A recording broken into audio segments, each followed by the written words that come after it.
Before vacation, we learned how to complete the square for circles, and now we're going to start to complete the square for ellipses.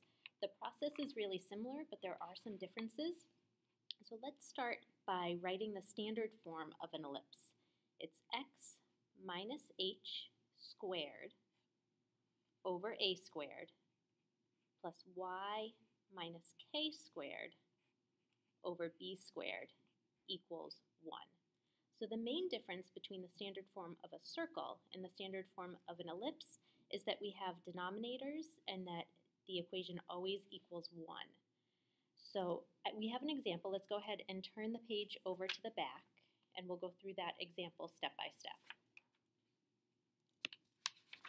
So we're starting with 2x squared plus 5y squared plus 4x minus 20y plus 16 equals 4. Just like with just like with circles, we start out the same way. So we move the constant to the right. That'll give us 2x squared plus 5y squared plus 4x minus 20y equals negative 12. The next step, again, is the same. We're going to put the x's together and leave a space, and then put the y's together and leave a space.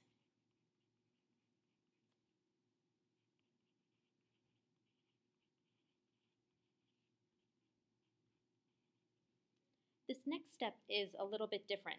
When we were completing the square with circles, we didn't have coefficients in front of our x and y squared terms, but we do now. So the first step is to factor out those coefficients, just like we did at the start of class today. So if we factor a 2 out of all of our x terms, we'll end up with x squared plus 2x, and then we want to leave a space. And then if we factor out the 5 from the y terms, we end up with y squared minus 4y.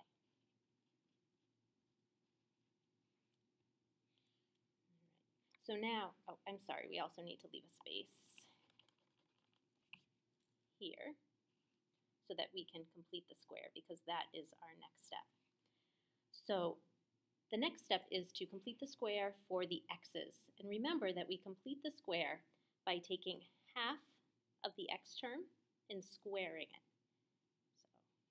So 2 divided by 2 equals 1, and 1 squared is 1. So we would wind up with 2 times x squared plus 2x plus 1. And then in the next step, we'll do the y's. So for now, we'll just leave it as it is. But you notice that we have to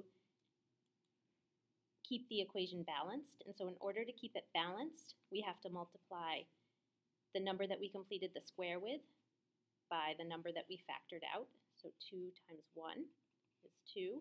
So we'll have to add that to the other side of the equation. Now let's go ahead and do the same thing for the y terms.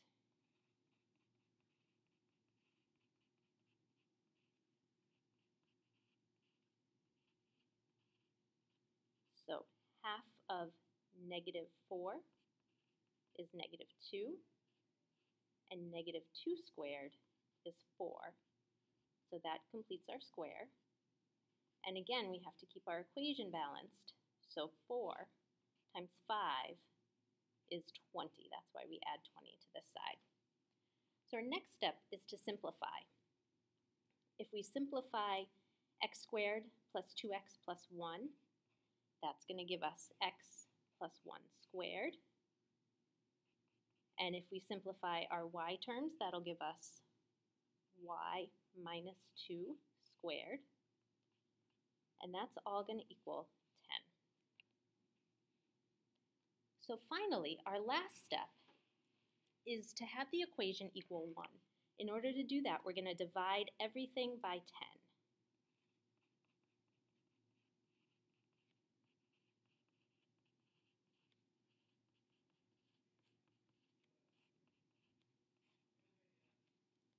So if we simplify our fractions, that's going to give us x plus 1 squared over 5 plus y minus 2 squared over 2 equals 1. And now we have our standard form of an ellipse equation. Let's go ahead and do one more example together and then finish up example 2 for homework.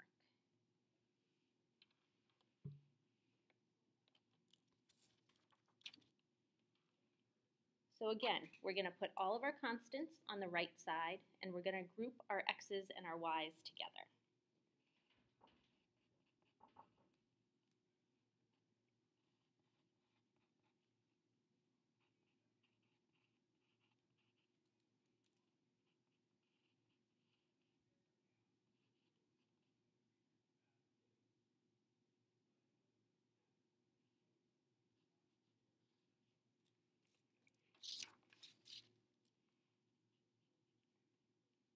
Then we're going to factor out the coefficients of our x squared term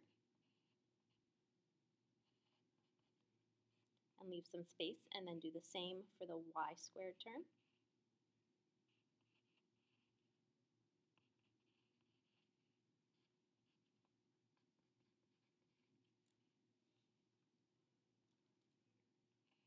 Now we're going to complete the square.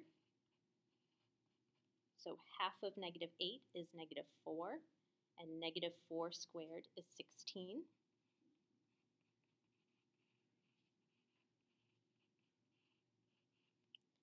So we're going to complete the square for the y's, and half of 6 is 3, and 3 squared is 9.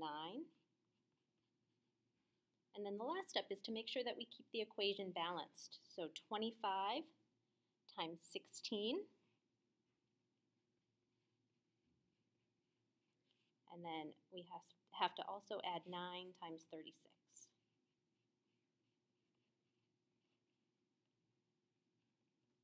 So our last step is to simplify. Second to last step is to simplify.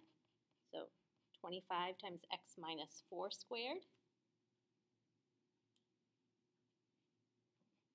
plus 36 times y plus 3 squared equals 900.